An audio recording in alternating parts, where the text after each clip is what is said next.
Eto Sa na. balitang entertainment, naghatid ang saya ang cast ng Himala ni Nino sa kanilang Back to Eskwela Tour. Puno ng saya at excitement ang Family Day ng Adamson Basic Education Grade School at Junior High School na may temang Carnival Extravaganza. Kabilang sa naki-Back to School Tour ang bida ng Nino na si Zion Cruz. Masayang-masaya raw siyang nakabisita sa paaralan. Kasama ni Nino si Butchoy na ginagampanan naman ni Kenneth Mendoza at Choco na role naman ni Achilles Ador. Ba? Ayos yung pangalan ng bata, Achilles, ano? Sumayaw sila at game na nakipagpicturan sa mga magulang at estudyante ng Adamson. Christmas wish daw ni Zion, sana laging magkasama at masaya ang kanyang pamilya. Gusto niya rin daw pumunta ng Baguio maging ng Enchanted Kingdom. Mapapanood ang Himala ni Nino Lunes hanggang Biyernes 11:50 ng tanghali bago po ang Eat Bulaga. Samantala, engaged na po si Eat Bulaga host Jose Manalo sa dating EB-Babe dancer na si Jean Maranan. Nag-propose si Jose kay Jean sa isang resort noong December 2. Kinanta ni Jose ang Ikaw ni Yeng Constantino. Matapos niyan, nagtungo siya sa swimming pool na nilagyan ng mga bulaklak at saka umilaw ang neon sign na Will You Marry Me? Tila hindi po naman makapaniwala si Jean sa nakita. Ibinigay ni Jean ang matamis niyang oo. Yun daw Okay ka, Jose, ha? Congratulations, Mayor! Oh, idol mo na. Haba ng hair ni Jose. Idol mo si Jose, no? Oo. Sana all. Oo. Ibang klase. Sana all. Yan daw ang pinakamadaling oo ni Jean. Yun ang sabi niya.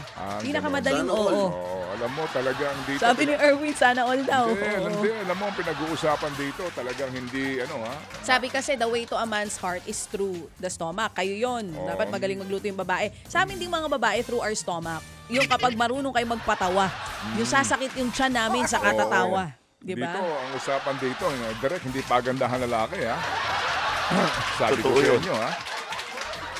Congratulations, Jose Manalo Diba? and Jean. Oo naman, panalo si Jose. Naman, number 1. Napatayo nga si Kuya Aaron sa balita. O ito. Positive. Ito Diba? naman. Usap-usapan ang paghingi naman ng tawad ni Maris Racal sa gitna po ng shooting issue nila ni Anthony Jennings. Noong Biyernes nang maglabas ang pahayag si Maris kung saan inamin niyang nahulog ang kanyang loob sa ka-love team na si Anthony. Alam daw niyang mali ito kaya umamin agad siya sa kanyang dating boyfriend na si Rico Blanco. Ang dagdag pa nga ng aktres, akala niya hiwalay na si Anthony sa girlfriend niya noon na si Sam Villanueva. Paulit-ulit daw niyang tinanong noon si Anthony kung sila pa pero ang sagot daw ng aktor, hindi na. Nagulat na lang daw si Maris nang ilabas ni Jam ang screenshots ng conversation nila ni Anthony na dapat daw ay pribado. Nahihiyaman daw siya sa nangyari pero tuloy pa rin daw siya sa paglaban at pagtatrabaho kahit pa masakit. Humingi na rin ng tawad si Anthony sa lahat ng mga nasaktan at nadamay kabilang sina Maris at Jam. At saka may may issue nga po sa privacy, Correct, yung oo. data privacy. Yung pong paglalantad ng mga text. Private convos. Opo. Kaya yung mga text mo dito, Itago mo yan, ha?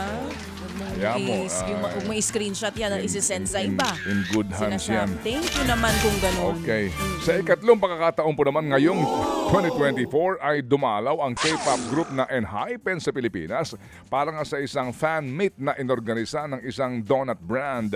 Umpisa pa lang, hiyawan na kaagad ang NGENS nang kantahin ng grupo ang kanilang bagong hit na No Doubt. Ito ang unang beses na tinanghal ng Enhypen ang bagong kanta sa ibang bansa. Nagkaroon pa ng question and answer kasama po ang Enhypen members. Nagpasalamat naman ang grupo sa kanila pong Pinoy fans na kasama nila mula pa noong 2020. Babalik po ang Enhypen sa Pilipinas sa Marso para sa kanilang Walk the Line concert sa Philippine Sports Stadium. Samantala, itinanghal na Grand Champion ng TV5 Tinig ng Pasko Choral Competition ang University of Makati Choral. Congratulations! Inuwi po nila ang, ang bongga ha, kalahating milyong piso na papremyo. 200,000 pesos naman po ang napanalunan ng first runner-up habang 150,000 pesos para sa second runner-up. 8 grupo ang tampok sa ikatlong taon ng choral competition ng TV5. Bukod sa kompetisyon, nagkaroon din ng pagtatanghalang P-pop group tulad ng New ID at All Filipino Global Group na Horizon.